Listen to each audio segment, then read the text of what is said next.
Laudetur Jesus Christus, praise be Jesus Christ, and welcome to Vatican Radio's special weekday live-streamed broadcast of the Angelus for the Solemnity of Saints Peter and Paul. For those of you who are regular listeners, you'll know that normally the Angelus, or Regina Coeli as appropriate, are celebrated by Pope Francis each Sunday at noon. And if you're new to Vatican Radio, we invite you to join us each week for the Pope's Sunday Angelus.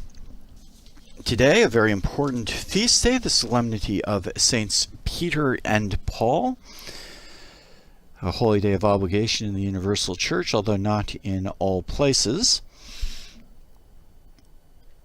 And because the two apostles, Peter and Paul, are considered the co-founders of the church in Rome, this is, of course, one of the most sacred days of the church's liturgical year.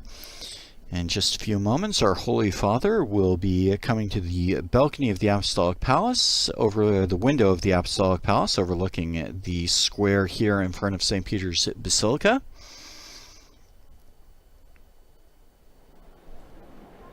To lead us in the recitation of the Marian prayer. The Holy Father earlier this morning celebrated Sacred Mass for the solemnity.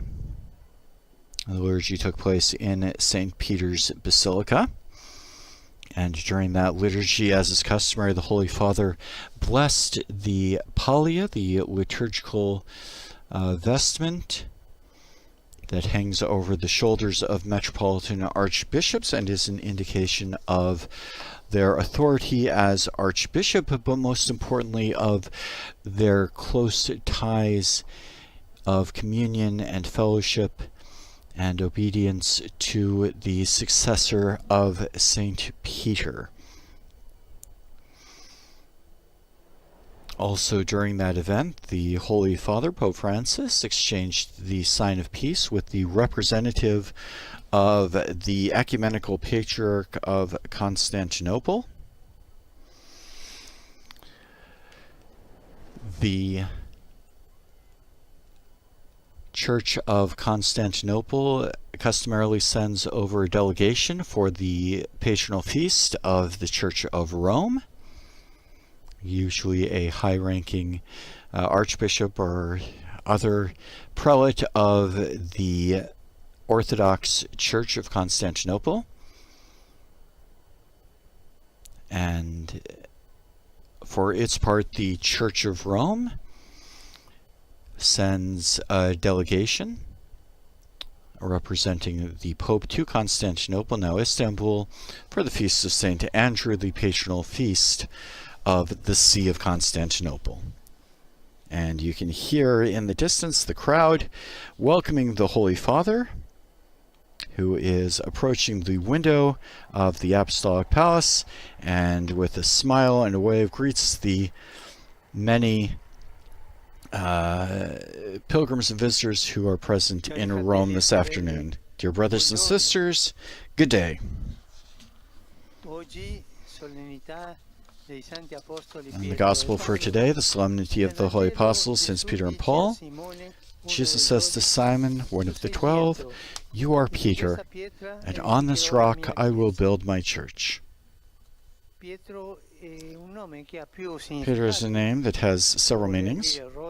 It can mean a rock, a stone, or simply a pebble. And in fact, if we look at St. Peter's life, we discover a bit of all three of these aspects in his name. Peter is a rock. There are many times when he is strong and steady, genuine and generous. He leaves everything to follow Jesus. He recognizes Christ, the Son of the living God. He dives into the sea to go quickly toward the risen one. Then he boldly and courageously proclaims Jesus in the temple, before and after the Lord was arrested and flogged.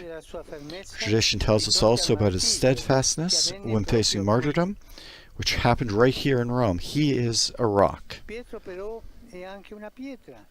Peter, however, is also stone, a rock but also stone, able to offer support to others.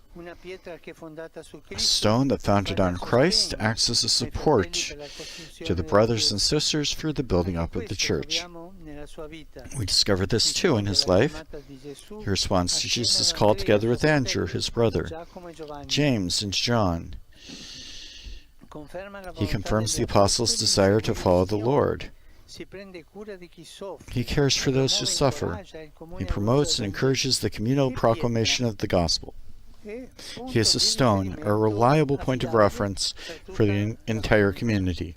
Peter, a rock, and Peter also a stone. Peter's even simply a pebble. His littleness emerges often. At times he does not understand what Jesus is doing. When confronted with Jesus' arrest, Peter allows fear to overtake him, and he denies Jesus, then repents and weeps bitterly, but he does not find the courage to stand under the cross. He locks himself in with the others in the upper room, out of the fear of being captured. In Antioch, he is embarrassed to be with converted pagans, and Paul calls him out on this, and asks him to be consistent regarding this. In the end, according to the Quo Vadis tradition, he tries to flee when faced with martyrdom, but meets Jesus on the road and regains the courage to turn back. All of this is in Peter: the strength of the rock, the reliability of the stone, and the littleness of a simple pebble. He's not a superman. He's a man like us, like each one of us, who says yes generously to Jesus in his imperfection. But it's exactly in this way that, just as in Paul and in all the saints, it appears that it is God who makes Peter strong with his grace. It becomes evident that it is God who makes Peter strong with his grace, unites us with his love, and forgives us with his mercy. It's with this true humanity that the Spirit forms the church. Peter and Paul were real people, and today, more than ever, we need real people. So let's take a look inside ourselves and ask ourselves some questions, starting from the rock, from the stone, and from the pebble. From the rock, is there ardor, zeal, passion for the Lord and for the gospel in us?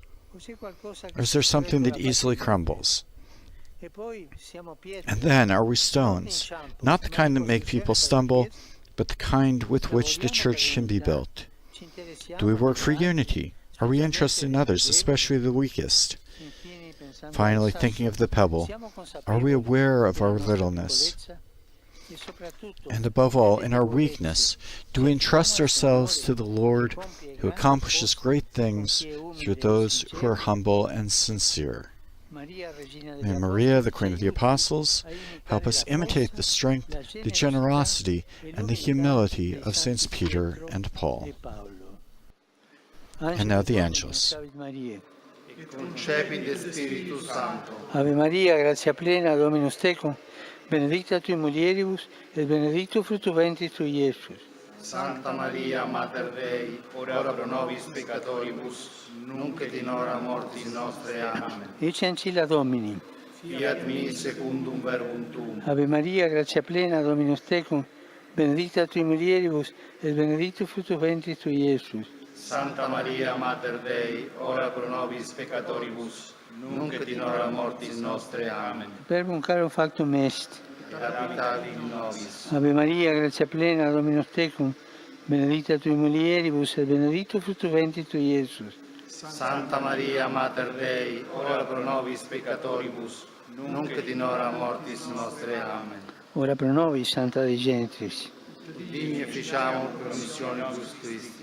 Grazie a Tua, in questo Domine, mentibus nostris infunde, che angelo annunziante, Christi Fili Tui, incarnazione coniovim, per passione meius et crucem, a resurrezione gloriam perducamur, per undem Christum Dominum nostrum. Amen. Gloria Patri et Filio et Spiritui Sancto. Sicut erat in principio et nunc et semper, et in saecula saeculorum. Amen. Gloria Patri et Filio et Spiritui Sancto. Sicut erat in principio et nunc et semper, et in saecula saeculorum. Amen.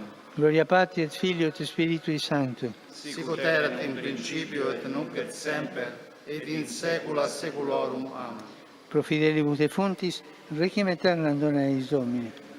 Lux perpetua luceat eis. Requiescant in pace. Amen. Sin nomen Domini benedictum. Et nunc et usque in saeculum. Aiutorium nostrum in nomine Domini. Qui fecit caelum et terram.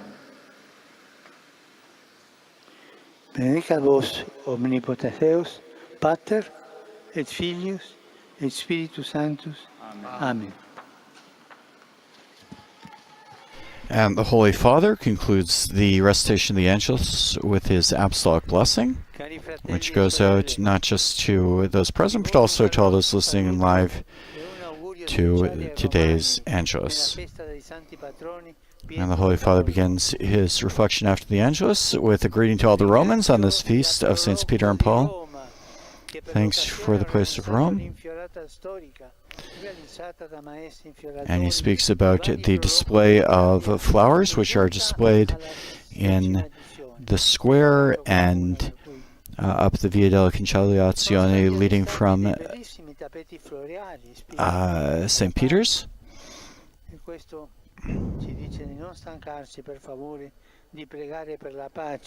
And he asks for prayers for peace, especially for the people of Ukraine, who are in his heart every day. I renew my greetings to the delegation from the Ecumenical Patriarch of Constantinople who took part in today's feast.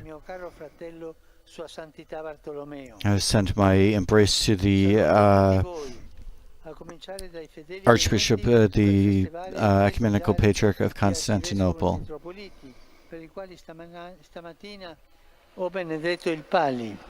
And he sends his blessing to the archbishops who received the pallium this morning. And greetings from various people from around the world.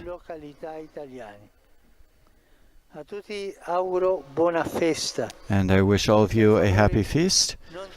And please don't forget to pray for me. Enjoy your lunch, and we'll see you again soon.